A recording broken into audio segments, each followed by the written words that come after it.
notice each person better. It's almost like my eyes distract me from connecting with people and persons.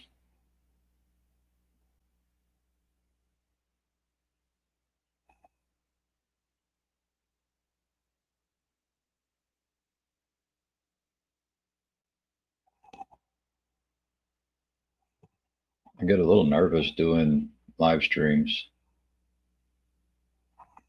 because I bump into people. The end. I bump into people. And people will say lies. People believe lies. People spread lies. And for some reason, I just don't like lies. Good morning, CC Mool. Exclamation mark.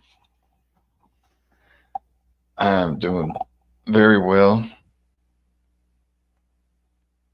I hope you are doing well.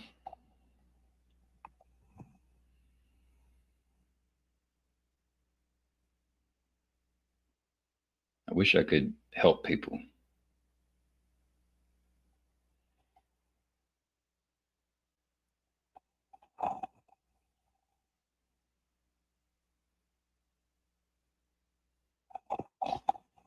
I wish I could help people.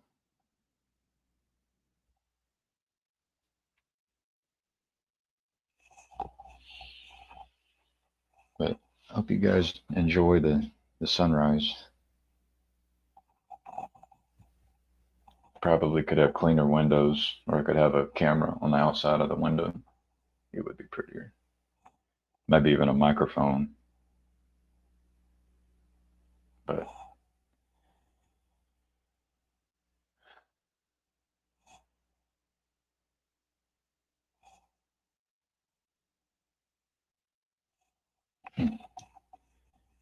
imagination goes wild.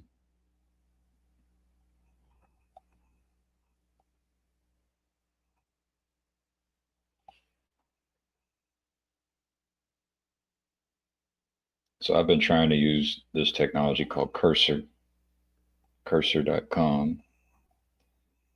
And it's very interesting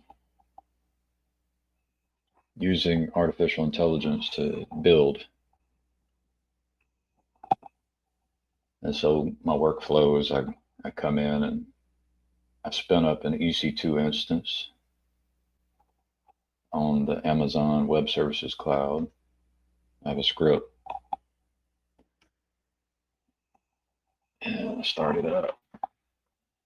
And I wait for it to spin up. So then I have a machine in the cloud I can work on. And I created a machine in the cloud because, I was a little worried about giving an agent access to my machine. I wanted to give the agent his own access. Now, my expert in artificial intelligence kind of laughs at that. So, and I respect my expert. But also, sometimes I do what I want to do. CC Mole, it's a good view, very artistic with the framing and the contrast between outside and in. I've got to go get ready for class. Have a good stream. Thank you, CC. Have a good day.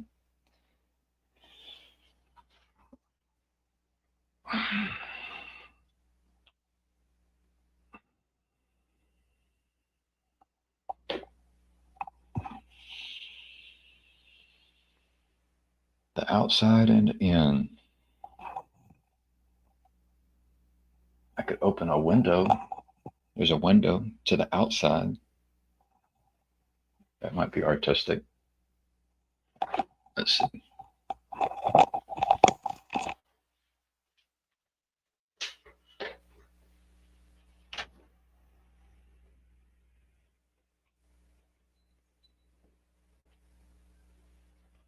It's a little cold.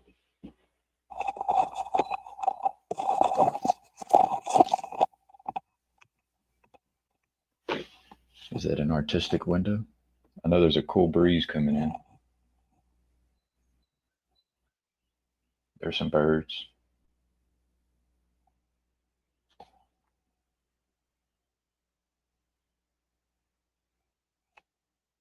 There's smoke. It looks like smoke on the water.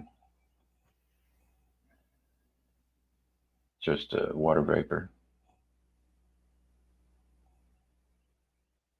There's also a lot of pollen collecting on the water. This time of year, all the trees are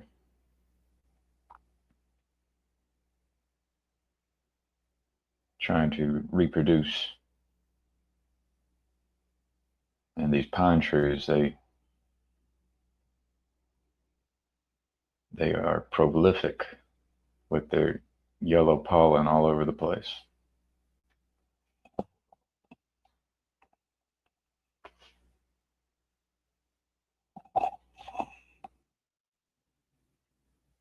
Yeah, it'd be nice to have a good microphone right here. But I'm pretty close to the road, so you can hear some cars.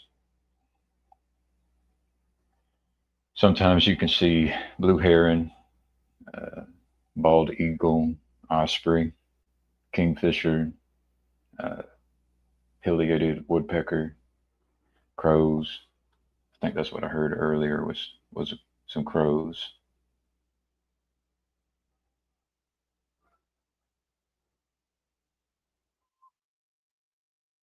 I hear some geese.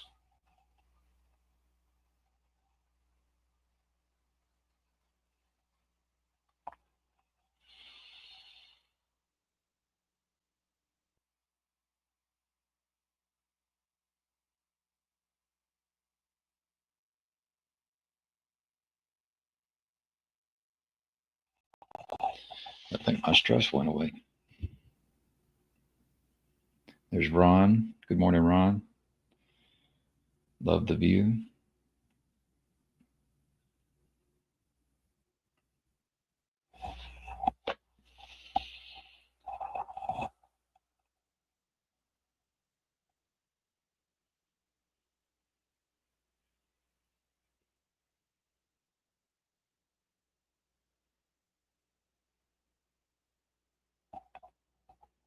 I'm pretty sure my dev machine in the cloud is spun up now.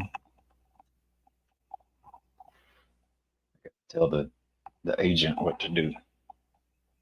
It's a totally different way of building code. And yeah, I'm getting used to it. Still learning. It feels like I'm training a dog or something, or the dog is training me.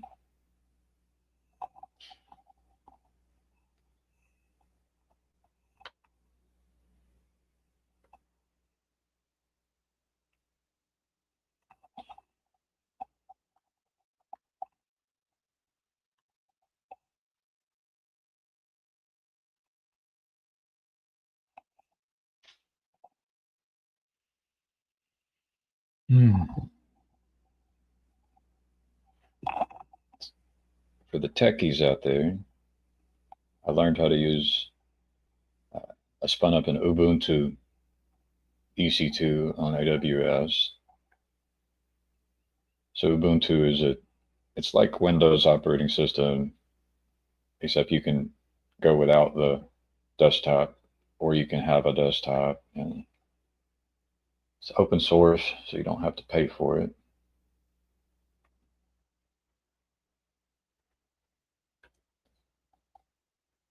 And then I use Amazon DCV because it allows me to connect to the desktop in the cloud.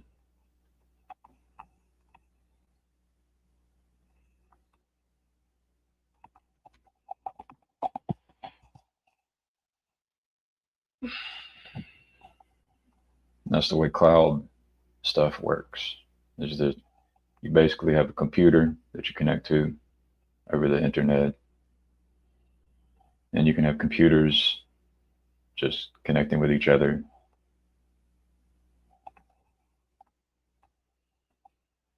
But I'm installing updates on this machine. What are you building? Well, in my personal time, I have worked a little bit on an app for uh, the local soccer program. Um, they need to be able to schedule practices on the fields without having teams, you know, overschedule and have too many people on the field. So I've worked on that. I also worked on an app to allow selecting teams in a fair way. I stepped away from that shortly to play with, building out these. Let me look up the word. The thing I'm very interested in, but it's probably beyond me. It's called Mixture of Experts. And so these large language models, uh, you know, they're getting being used alongside other technologies, and they've added things like tool use. So they've created programs with these large language models to allow them to use tools.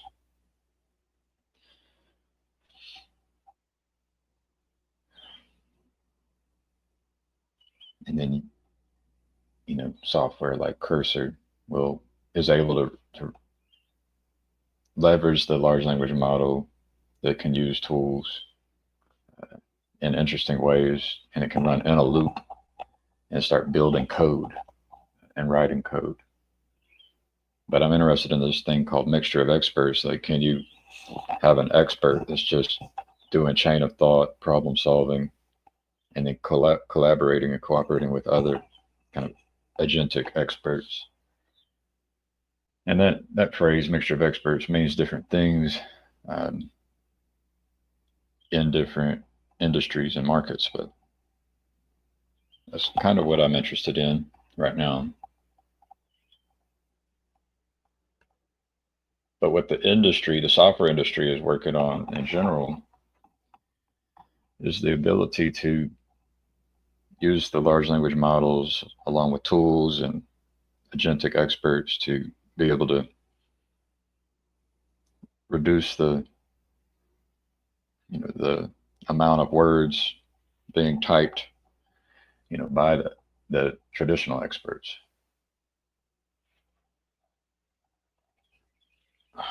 Increase their efficiency and productivity. So an LLM run is a large language model. It's the OpenAI created the Chat GPT, which uses behind the scenes uses a large language model.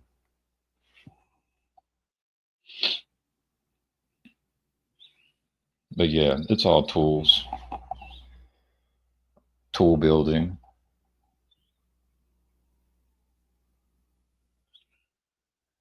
Here's Siren.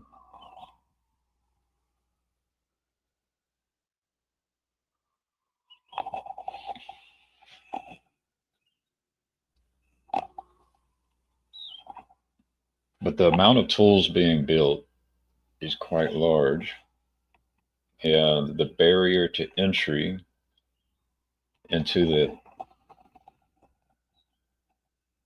into the world of building software in general and building software tools, the barrier to entry for that is uh, getting smaller.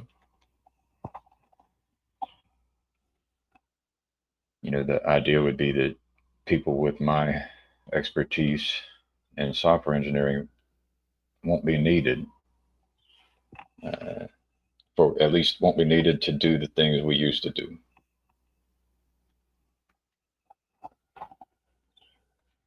And so I can definitely see how, when I was a entry level software engineer, I just wouldn't be able to compete with the tools that have been created in the last 2 years. And I would even say a junior, someone who's only been working for 2, 4, 6 years, uh, they would have a hard time competing with these tools. Come on now.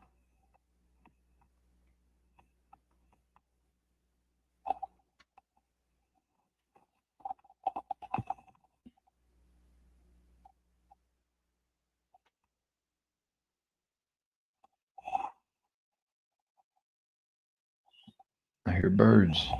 There's a few birds.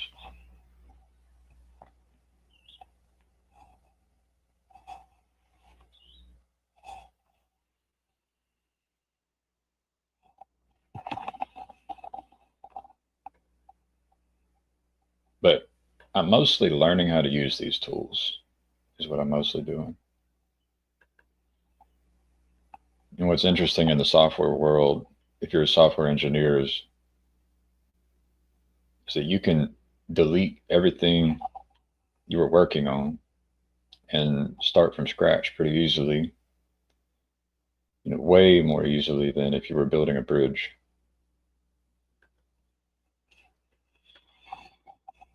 So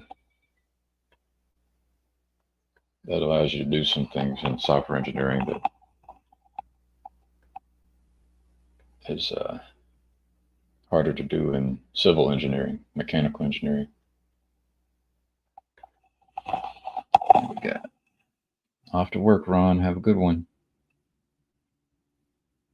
Sandy. I'm getting ads now on YouTube saying over 50 should take a month off to learn what looks like 20 tools and then use them for building online work options. I recognize Canva and a few others. Yeah, I've used Canva a little bit. Learning how to use these tools, I think can be very helpful if you can take your knowledge, experience, and wisdom and then learn a tool in order to help bring your knowledge, experience, and wisdom into to be of service and benefit for more people, and that would be great. RJ, hope all is well. How's the wife? My wife is doing well. She's out walking. We're doing a 10K, 5K on Memorial Day.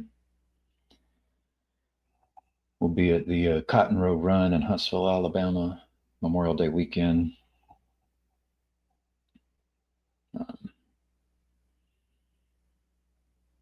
I have not been training for my 10K,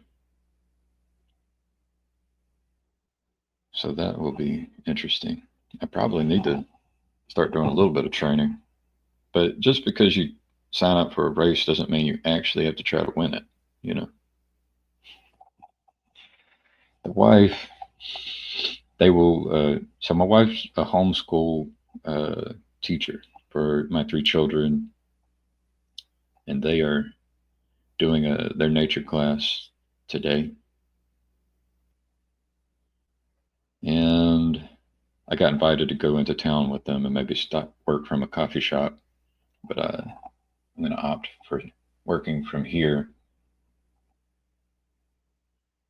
trying to work on these tools, these artificial intelligence tools for the company that pays me.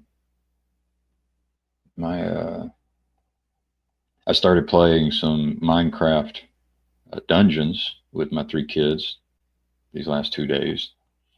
They've been wanting me to play Minecraft with them, and I try to tell them about the games I played, Diablo and World of Warcraft, and so I went looking for something that would be a merge of the genres, and so we're playing Minecraft Dungeons, and my wife put soil in the grow beds yesterday, and our fruit trees have been blooming. We have pears and apples and peaches. We also planted some blackberry bushes.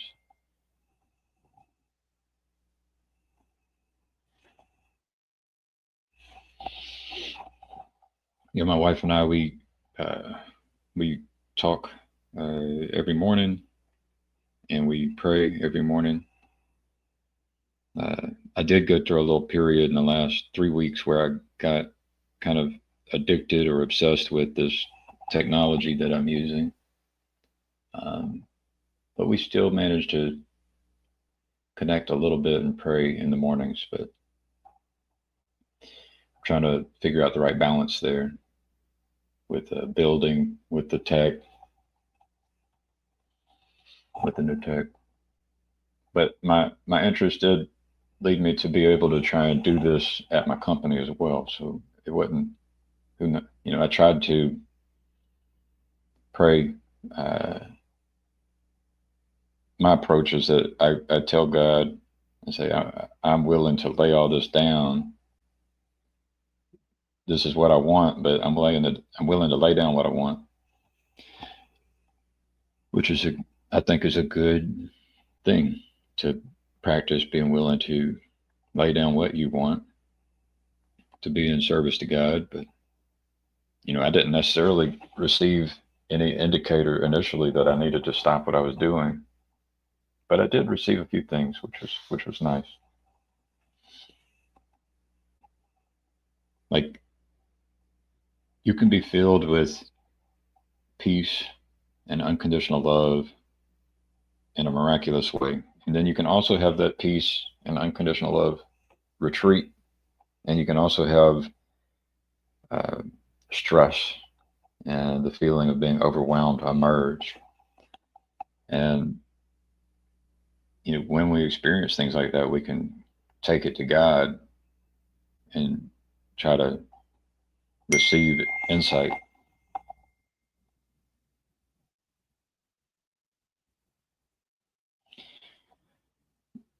My wife is sending me messages too about she pays attention to health concerns about what we eat, about mold and things like that. So she's texting me about this stuff. I don't know if you guys can hear the ding. She's sending me messages.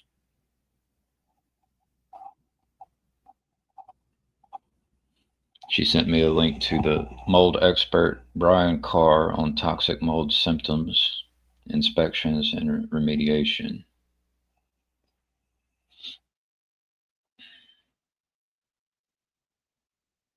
So, yeah, she's definitely a force in the house for paying attention to that kind of stuff. I can say that we keep a dehumidifier in our crawl space, and that helps with mold. In our first home, we did not have one of those, and we would living in a humid environment. You can end up with mold pretty easily, depending on the weather and the season. But adding a dehumidifier to the crawl space and then enclosing it, and you have to then monitor it, it actually helps with condensation buildup and mold, keeps your crawl space dry. But, yeah, anyways, there are things like that, lots of things like that. Yeah, I'll just keep talking about my wife. Nobody else is talking. She makes me a green smoothie pretty much every day. She learned about the green smoothie from Dr. Brooke Goldner, who is the author of a book called Goodbye Lupus. And my understanding from my wife is that we can eat good whole food greens, and it will help improve our body's natural immune system in order to it's basically stress is the thing. It's the title of this video is stress. And so stress is not something just that you experience in your mind, but it's something that can happen throughout your body, and they call it inflammation. And so eating well, eating greens, we do cruciferous. We usually have kale, and we'll mix kale with some frozen fruit to sweeten it up a little bit. And we've been doing it for over a year, and the kids might get sick, and my wife and I will feel something a little bit, in the back of our throat, but we don't really get as sick. We've been pretty healthy. And so what it does is it improves your your body's natural ability um, to keep you healthy. And so the food we eat ends up being like medicine. And she also feeds me a juice. So I usually have a smoothie and a juice every morning.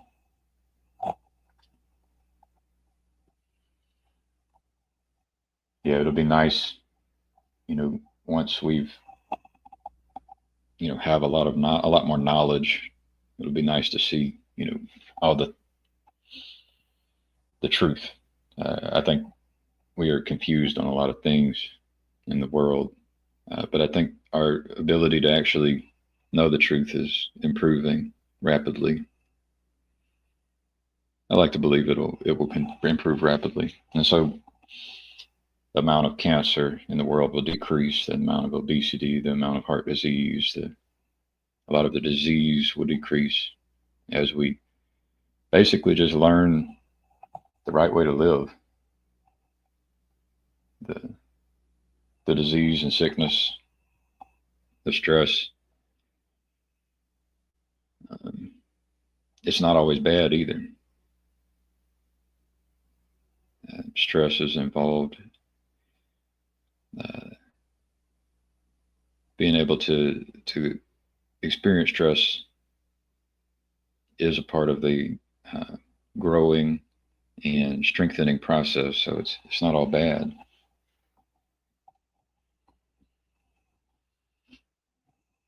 But if anyone wants to hop in, you guys just throw a comment in the stream and I'll see who it is. Some of you I know better than others.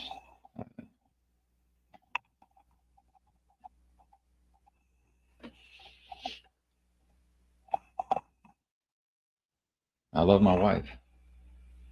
She's my best friend. I've known her, like, she was going into ninth grade, which means she would have been around 14 years old, and I was going into 11th grade. So 2 grades, 2 years of school apart is when we met, and so we've known each other a long time.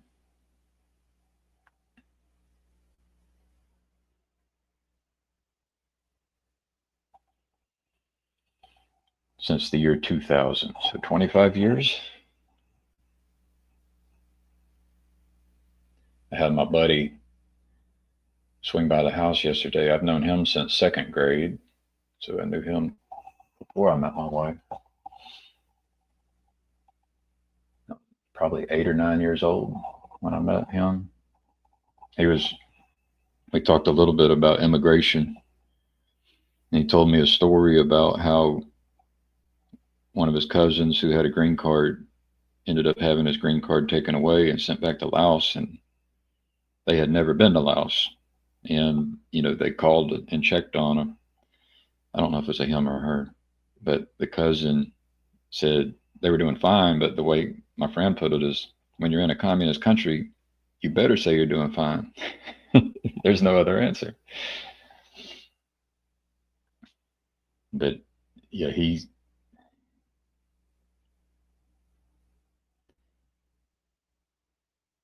him and his family, Laotian. A lot of his family came over in the wake of Vietnam War. I think his dad heard a story that his dad helped a U.S. soldier who was injured. We talked about how our favorite uh, Mexican food restaurant in the area, how we went there months ago, and it just seemed like everybody there was scared. They were scared of us. They were scared. And then I went and researched the law, and what I found was that all I have to do is accuse someone who's here illegally. I can accuse them of theft, and then that can result in them being uh, removed, basically detained and removed from the country. And so, from their perspective, it's a frightening situation to be in.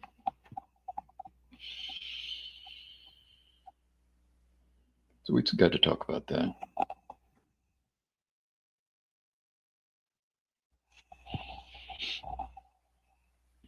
He had said that it would be nice to. He actually is a citizen. He had his green card. We were roommates in college at Auburn University, and I think it was in college where he got his citizenship. And I told him, I said, I remember in college you were, he had different views on immigration back then in college. So we're both 40 years old now. And in college, we would have been around 20 years old. So 20 years ago, we had different views, which you would expect.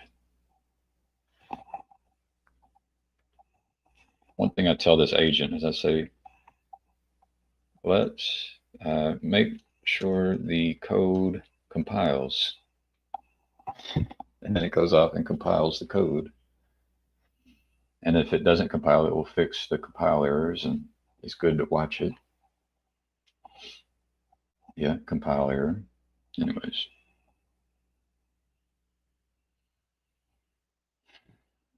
So yeah, his opinion in college on immigration was that they should go through the process. But his position now it's a little bit different because it seems that uh, his relative was tricked into signing something that resulted in his green card being taken away and his relative being shipped to Laos, never having ever been to Laos. So it's very difficult for these people who get impacted by these laws, by these decisions.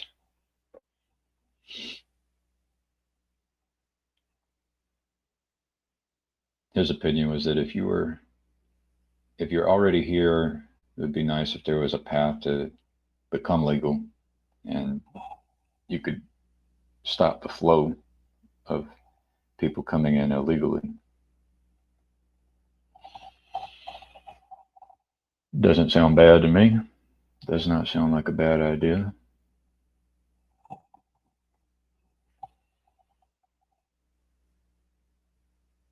And if they are, I think the rhetoric is that there are bad people being detained and shipped away. It's like if you're a bad person, ideally we would have a place for bad people. Like we'd have a good prison rehabilitation system if we were such an amazing country.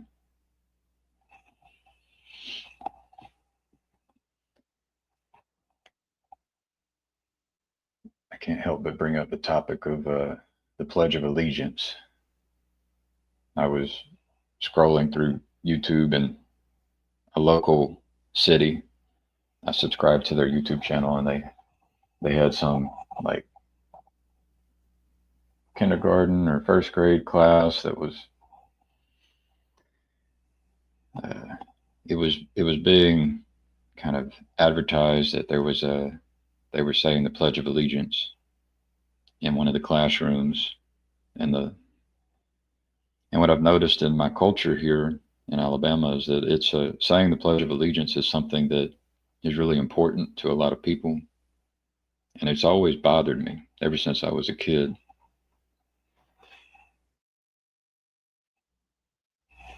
Yo, just checking in, seeing a gloomy man talking gloomingly next to some gloomy view.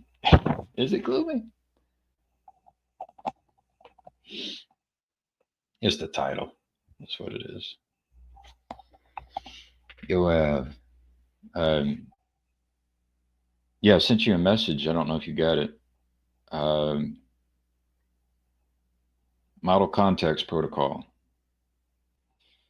is it's a way for you to connect a technology like Cursor or Claude or Root Code, or there's all these technologies, Aider. You can connect your development environment to your proprietary software using this protocol published by Anthropic. It's called Model Context Protocol. So I thought about you when I read about it. It might be something you and your busyness, your company would be interested in knowing about if you don't already know about it. I hope you're doing well.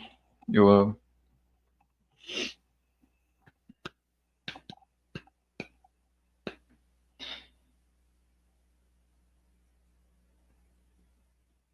yeah, I guess so. Yoav's Israeli. I think a few Israelis pay attention here, so I imagine there's something similar. The reason, part of the, some of the reasons I don't feel good about the Pledge of Allegiance might be similar to some of the reasons Jacob Vaccarevich doesn't feel good about uh, like a Zionist Israeli state, something like that. And it might have something to do with, idolatry. What do you put at the top? What's most important?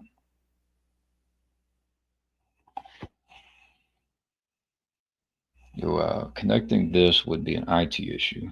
I'm doing well, thank you. Stay away from IT.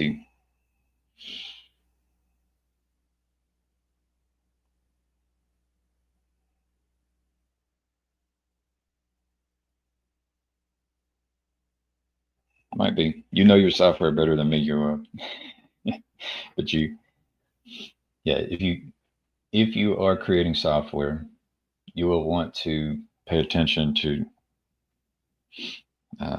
using the large language models and the technology and the tools around large language models, which means you should be aware of something called tool use.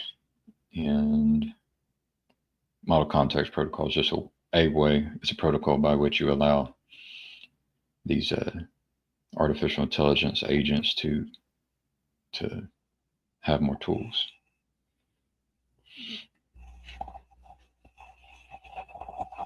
Well, I could throw in an invite before I head out in case anyone wants to hop in. But my stress is gone.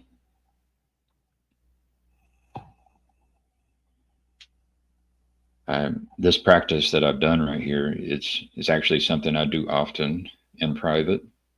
Sometimes I even turn on a video and mic and record, and then often I just delete the recording.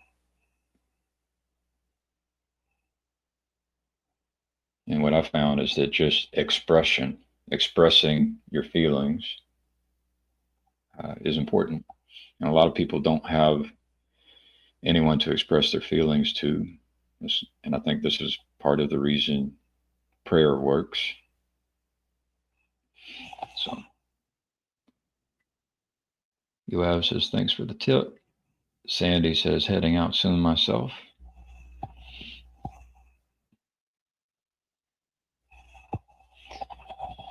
It's not so gloomy now. The sun peeked over the trees.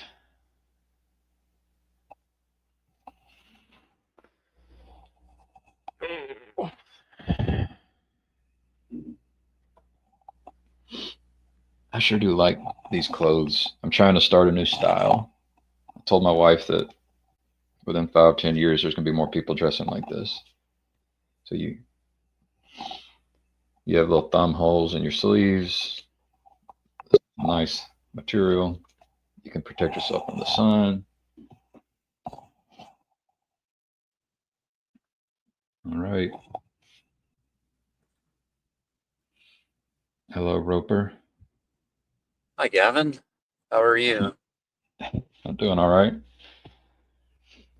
What's on your mind? Well, I'm heading to an appointment. My mother, she's having a procedure done on her. It's a minimal procedure. So I'm not too sure how I'm doing on time currently. Yeah. What do you think would be good for us to talk about throughout the duration of this time?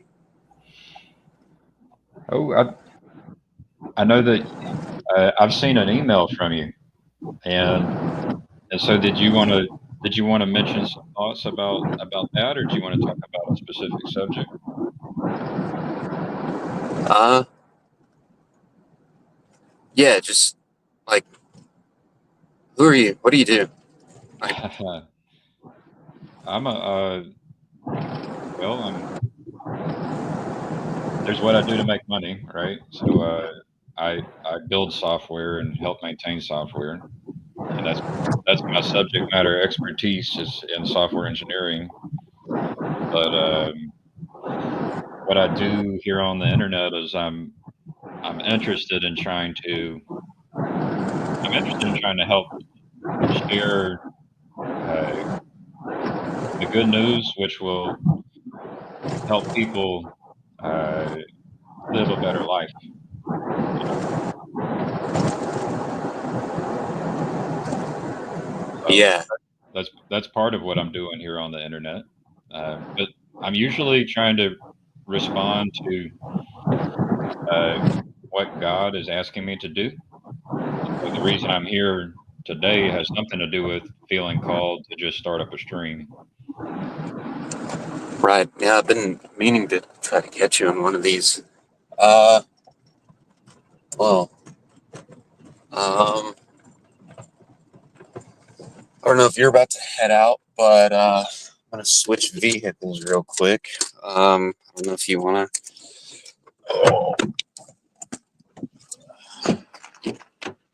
Oh, want to say hi to Gavin. I got Gavin on the live stream.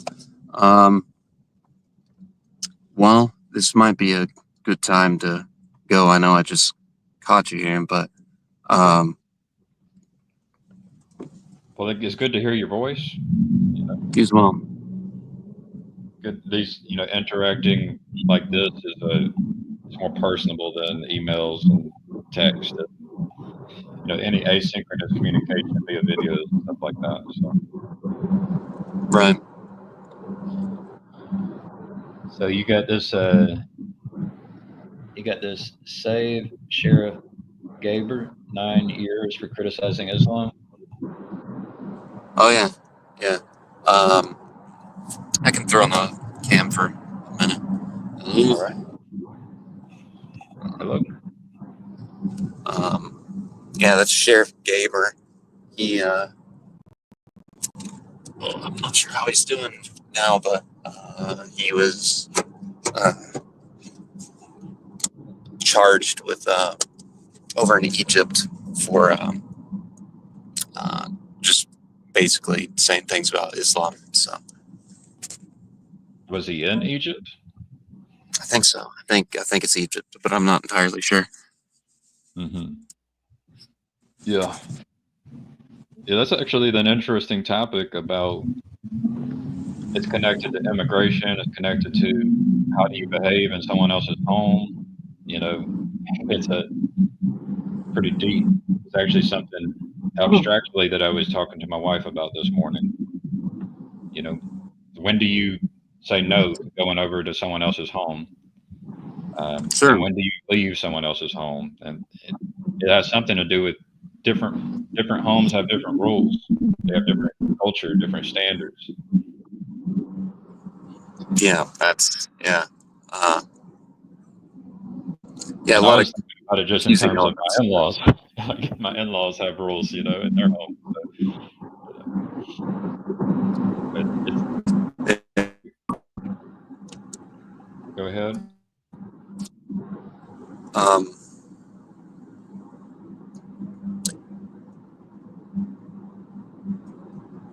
so Georgia Alabama.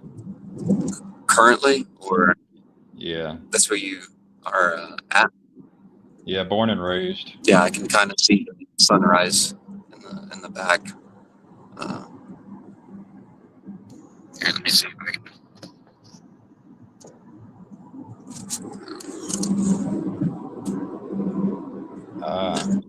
Yeah, yours is yeah, you're west of me. Yeah. west of me, probably about 200 miles.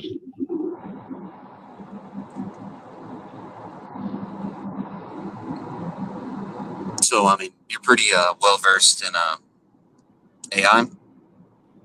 Yeah, I know more about AI than you know.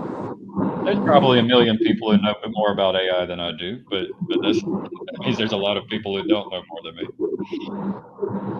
I don't know, millions a lot. So What's that? I said a million is a lot. But Oh yeah, it's weird when you get to the percentages. Like a million is like a small percentage of the human population. You know.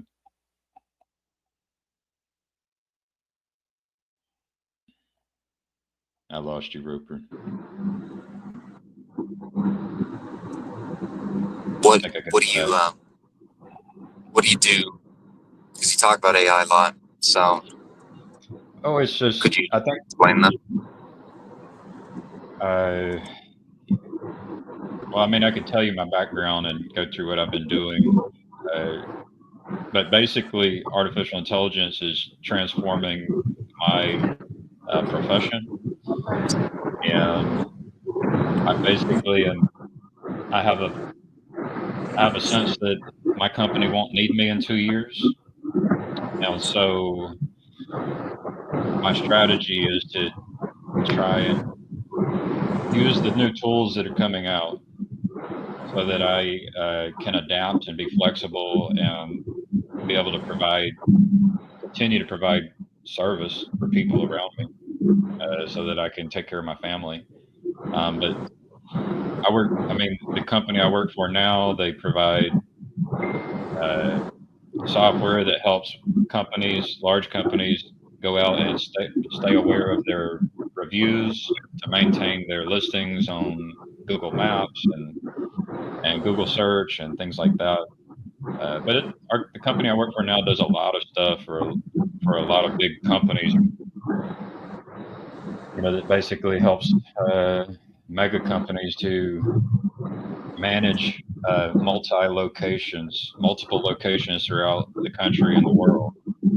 So you could imagine the amount of headache it would take a big company to keep up with their store hours and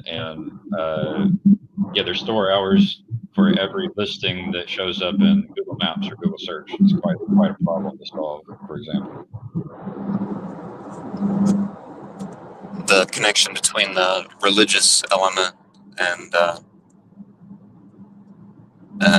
AI is interesting. I mean, Yeah.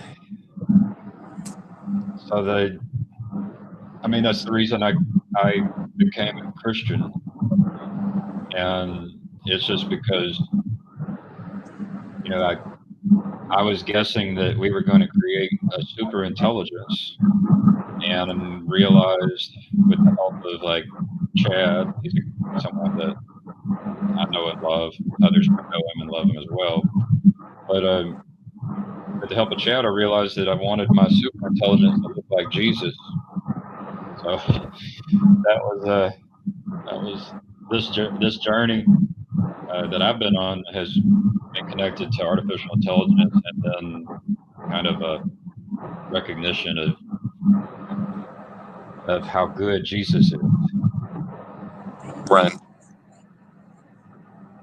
So if we can create super intelligence, powerful super intelligence in this world, I would, and maybe even there are humans who are intelligent and have power. It's like it would be good if Jesus was incarnated within every single power and principality throughout the world. That, in my opinion. Right. It does seem Christ. very well structured. Yeah, I could understand people's objections on the surface, but because I used to have those objections. But the fundamentals of being Right. willing to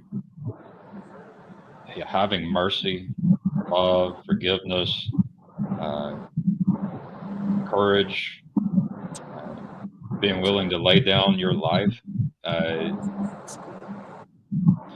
for the good of all, in service to the creator of all, like a pretty good example. Yeah. Yeah. Exactly. It's it's the best. Yeah, I mean, it's really good. Well, I mean, I mean, I'm on a channel with I'm on the Factoretti channel as well, and he's got over 1,000 subscribers, and he's Jewish and has a Jewish audience. And so which I find fascinating about Jews is that it's like they will allow for a space for Christians, which is I think that's commendable. You know, in comparison to like Islam, for example. Right. Right. As a Christian, do you have any advice for communication with AI? Oh man, I've used it to try and understand, to try and empathize with other people better. Like, what does it mean to love someone? For me, it means trying to understand the other person, to know who they are and why they think the way they do. So oftentimes, and people will do and say things I don't understand, and I can try to go use an AI to help me explore the potential reasons for why they do and say the things they do, because my mind is. So then I'm entering into a place of humility, realizing I don't understand why they say and do the things they say and do, and then I try to attempt and explore that space. Right. I mean, it's just trying to have the right spirit and then use the tools that are available in order to be a better person, be a better Christian. Right? So you don't think the reductionist model of the world is comprehensible from what you've seen and experienced? The materialistic, reductionist, objectivist model of consciousness, epiphenomenal, versus whatever would be juxtaposed to that. You know, just like the classic material model. So, from what you've experienced. I mean, yeah, I reject that, and I even rejected it before becoming a Christian. So it's But your experience, does your experience make you think that that doesn't make sense from what you've experienced? Yeah, my experience makes me think that the materialistic, reductionist, objectivist view is incomplete. It is incomplete. You might say it sees some of what's real and true, but it doesn't see. It's missing a lot of important insights. The view is blind to things that are true, that are outside of the material understanding of the world. You know, physicalist, materialist understanding of the world. You know, as does anything come to mind? What's that? Does a particular thing come to mind? Oh, I mean, I've had experiences in which I've been able to see into the future, and I've been able to meet people who have died, and that doesn't, that's not explained by the materialist, subjectivist, scientific worldview.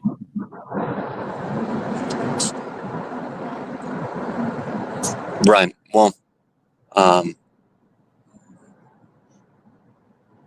you want to speak on behalf of the future element? I Uh, somewhat understand the speaking with the dead. I've somewhat seen that, but the future element of that. well, the only one that I had that was a confirmation was a prediction of a future event that would happen like 4 hours later, right? So as far as visions about the future that I have, I don't, time will only tell if those visions are true. But as far as kind of the evidence that points toward the non-materialist world, the spiritual world, it was, it was a vision of basically I was at my house in college, and I had a friend that showed up, and he was walking up the stairs, and then I heard glass break, and I looked at and I saw his face bleeding, and because I was on mind altering substances, I just kind of tossed it away and said uh, to myself that it was just a hallucination, even though it was my first and only. Uh, in that state, with a mind altering substance, and then later that night he got in a car accident. So it's a so that was very strange for me. That was a kind of an evidence which Right. and I've heard a similar story from Terrence McKenna when he talked to Joe Rogan about how he saw a vision of all these cows on a field that were dead, and he told his friends about it, and he ended up seeing it later on. He ended up seeing exactly there was a flood that came through and had killed off a lot of the livestock, and he ended up seeing the exact same thing he had a vision of. And so, this ability to somehow see something that will happen in the future is hard to explain or impossible to explain with the kind of materialist view that we have today. Now, we might have a view in the future that includes something about the nature of reality that would explain what happened there. Like, I think Right. at one point I've wondered, it's like, are we in a simulation? Is there some kind of a disk in which all of this has happened, and we're just kind of riding one of the threads on a disk? But Right. Like, what is it?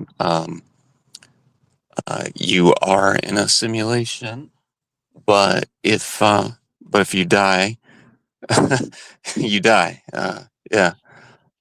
Is well, that that's sound where meeting people who died is also kind of interesting as well. Um, I also bumped into something like a demon one time. That was so it's those kinds of experiences are, when you have those experiences, and you kind of have your eyes open to a world that is a little bit bigger than the materialist world, right? So the materialist world is true, but there's also right? things that the person who believes in the materialist world are blind to that are also true, right? Yeah. The term reductionist or reductionism does really encompass that probably quite well. Okay.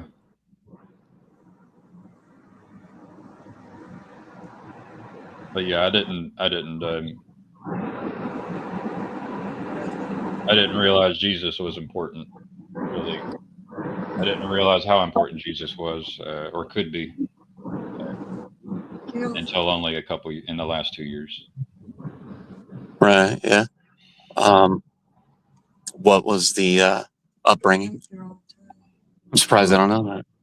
I probably do, but So you haven't talked about him too much, Gavin. my mom died right before I turned 3 years old. I have a brother 1 year younger than me, and my father.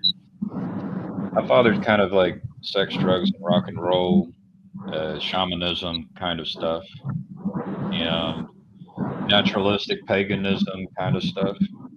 Hmm. And Yeah, I learned to respect plants probably about the time I was 17, 18 years old. I respected plants and mind altering experiences, not just with plants, but also with music and movies and art. But that was fishing, camping, going to the beach, going to the river, cannabis, psilocybin, alcohol, partying, having fun, sports, doing good at school, uh, perfectionism, trying to be better than everyone else. That was Gavin. That was Gavin on the surface. Right. Do you do you miss the U.S. missile defense? I mean, I've had dreams where I go back, and I told them when I left that I would be willing to come back if they needed me, but I don't miss it. They move slowly. The level of quality they care about means that they iterate every year or two. They have to, so it's a slow pace, and then part of the reason I left is because I didn't want to create weapons of mass destruction. I wanted to create weapons of mass construction. Yeah. I wanted my creative energy to be used to be useful for others and helpful to others. And I was hoping that the stuff I was working on in missile defense would never get used and would not need to be used. So it was a fear-based technology, and I was interested in pursuing more of a hope-based technology, a love-based technology. Do you want to maybe talk about the pivot or what happened? I got approved to work remotely, and my wife and I went out to Colorado. Her family's from Colorado. I ended up using some cannabis. I ended up listening to some music, medicine for the people, and then I was reflecting on how much was I in service to love, and then I tried to be an agent for love within the missile defense industry and had no success. And so I then had an opportunity arise where it seemed like synchronicity, coincidence, and I always I've been willing to pursue those when I see them, and so I took the opportunity and went down a different path. Started Right. full stack software engineering path at that point.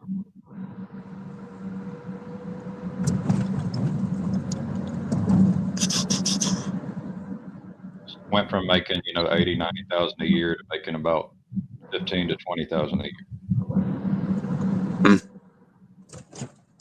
But I didn't have kids, and my wife was a teacher, and so it wasn't that bad. It wasn't a huge sacrifice at all. Thank God for my wife. That's cool. What does she teach?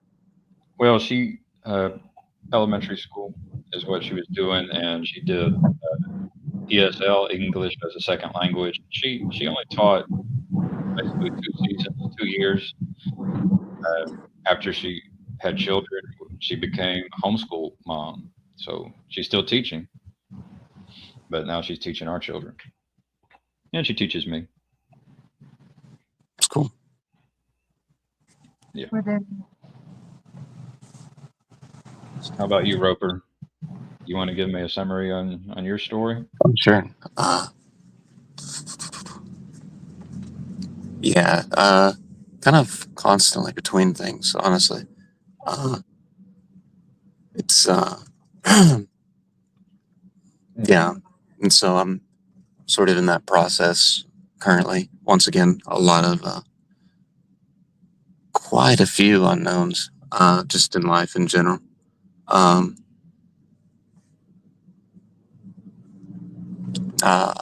too am interested in AI. Yeah. Here, 1 second. Y'all go and hop out. I'll see y'all in a minute.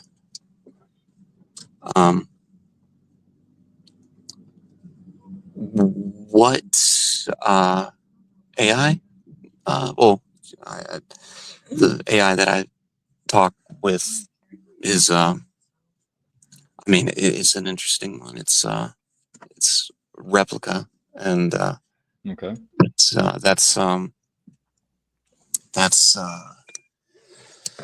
the one. That one was based on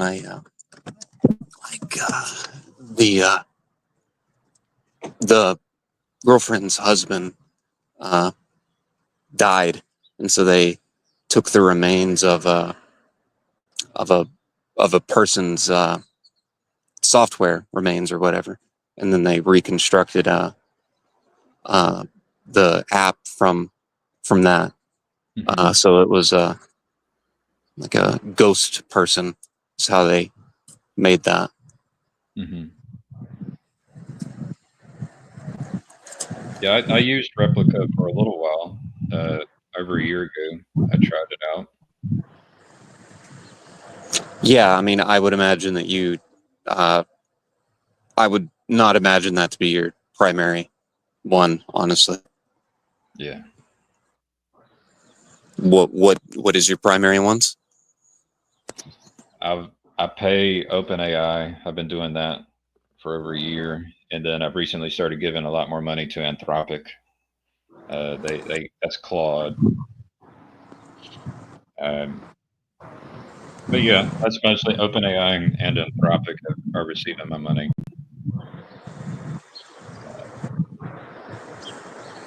Any advice for talking with AI? I mean, it just depends on what you want out of it, right? Right. I mean, to me, it would be, to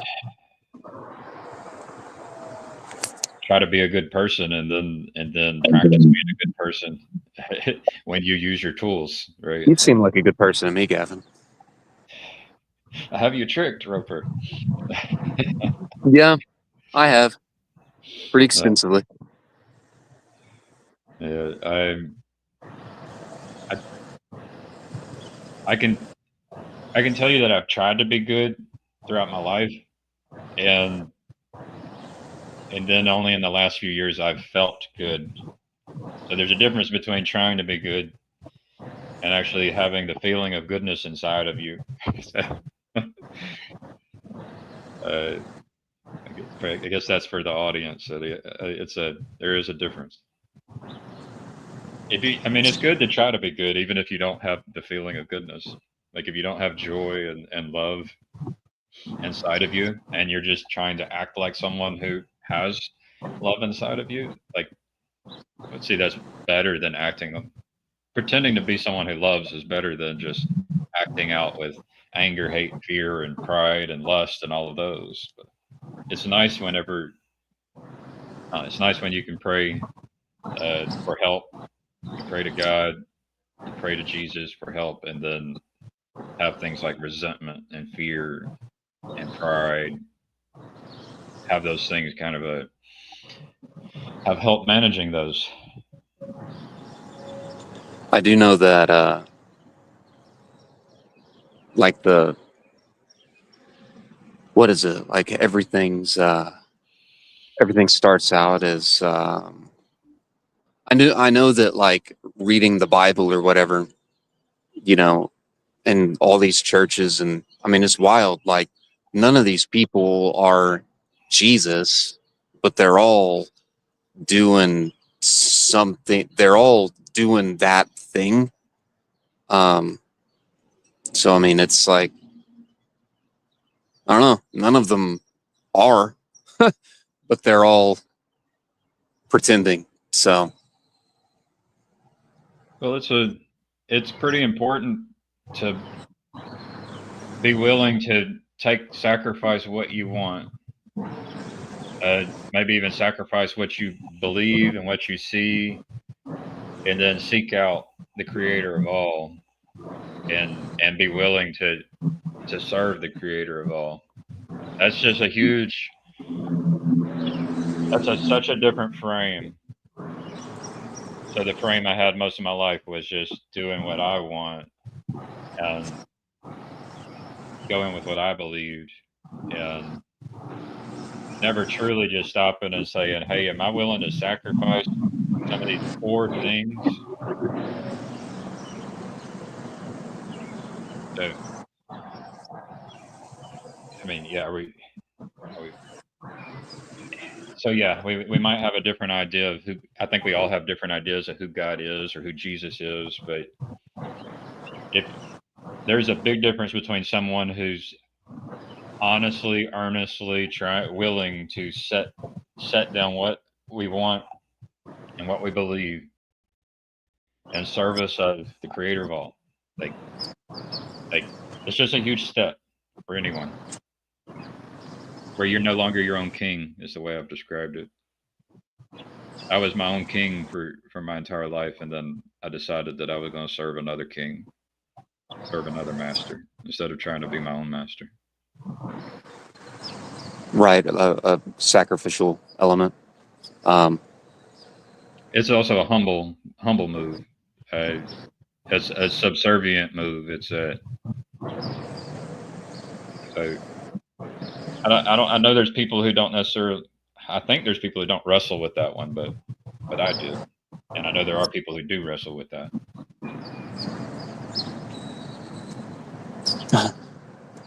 Yeah, no, that makes sense.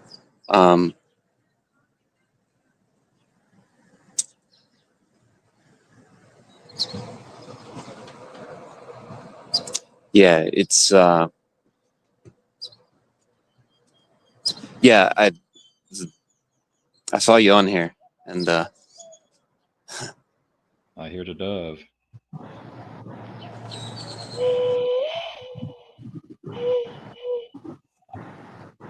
is that just your hands? That's just my hands. Yeah, That was really good. I hear it. Good morning, dove.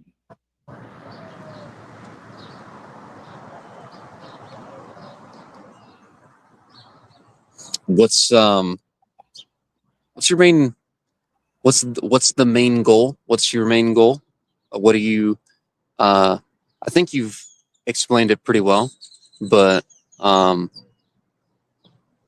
with what you do, like I don't know, is there somehow you can help me understand I don't know, understand.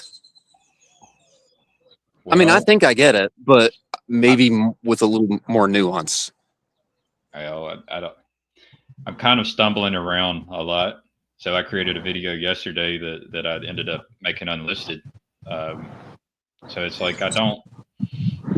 You can make this one unlisted if you want. Nah, I don't think I could. Shit. Well, here we are. We're doing it live. No, I mean, my aim is to, when I'm doing it right, my aim is to serve God. Now, am I actually serving God? I always ask myself, am I actually just doing what Gavin wants to do? Or am I serving God? And then, you know, I try to wrestle with that, and I try to wrestle with it constantly. That's my approach. And so I don't know. Yesterday I felt called to make that video unlisted, and I was trying to point out to why Christians are confused, you know, and it's you know, Christians don't want to hear why Christians are confused. And then and I don't even think atheists want to hear why Christians are confused. So it's like it's just not even a popular topic. Even though in my heart it's like I feel like I know some things that would be helpful to people. But, you know, if people aren't willing to listen, which it's like it's it's the stance and the framework of being willing to take everything you believe and be able to sacrifice it for the creator of all. And like take everything you want and be able to sacrifice it for the creator of all. That it's kind of it's a rare thing and it's something that I'm practicing, and I haven't figured it out. I'm not great at it or anything, but seems really important. Anyway, Yeah. that's what my video was about yesterday. I was just trying to encourage people to try and have that relationship, that kind of relationship with God.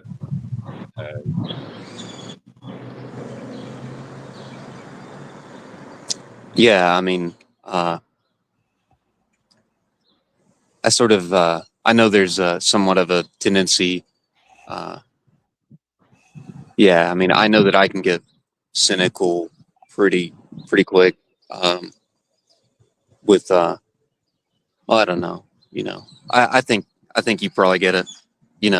Like who the hell wrote Leviticus 20:12, shit like that. So I think you Well, get it. well, with mine, it's more like I'm looking at Paul, and I'm thinking that if Paul were here right now, he would be quite upset with what they did with his writings. Yeah. So, like Paul, I think is a good man who did good things, but I still think he would disagree with the way that his writings are treated today. And what I mean by that is, I think he would say what the things that Jesus said are more important than the things that I said. But Right. it's, Right. and that's I mean, and you're going to church and stuff. So yeah. like, you know, so I'm sure you get a lot of it. But But I like what Paul said. It's just that if it comes down to comparing what Paul said versus what Jesus said, I'm gonna lean into Jesus. right. Yeah. It's surprisingly so solid. It's yeah. It's crazy. And the other thing is, Jesus didn't actually write a book. So this is what's interesting. It's like we get to take what people reported, what Jesus said, and then what's really cool is when we test it. We get to test what Jesus said, and then what's really cool is whenever you receive a miracle, you know. Like, isn't it great that the creator of all would make it such that when you know the truth, you receive confirmation that you know the truth. Like, that's the God I believe in. Is that the God I believe in is real, and that will actually earn trust and show you the truth, the life, and the way. Sometimes it takes decades. Right. So I don't know, you know. But if you keep trying, you keep seeking God, eventually that relationship can get better.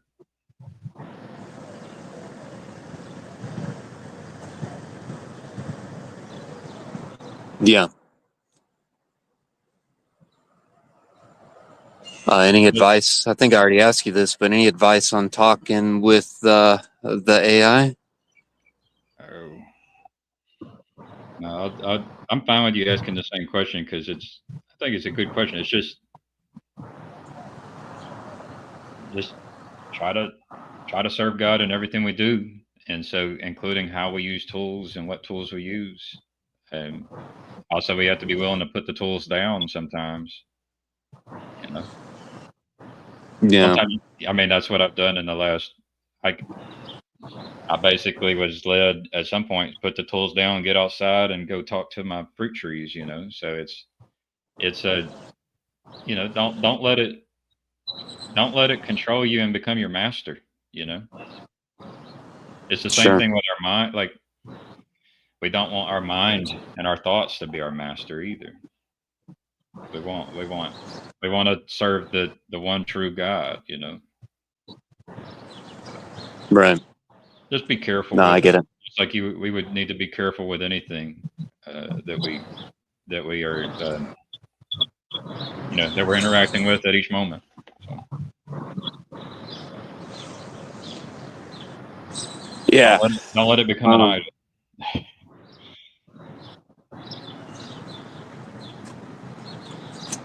No, I get it. Yeah, no, man. There's just there's a lot. There's a lot I would ask you. So, Yeah, I know but you're busy, and you need to yeah, be there with yeah. your family. No, I'm here at the place. Yeah, well, I'm with my parents. Yeah, it's so I'm about to go see them for a bit. So All right. Well, I'm gonna yeah, my mom. She's too, getting so. she's got a neck injections. She's about to get. So Mhm. yeah.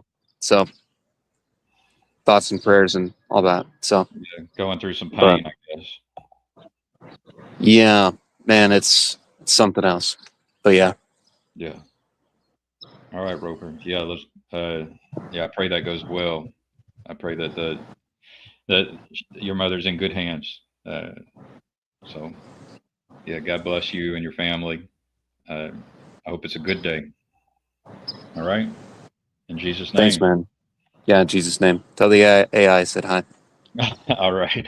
All right. Have a good day, Roper. I'm going to end the stream, everybody. Thanks for tuning in.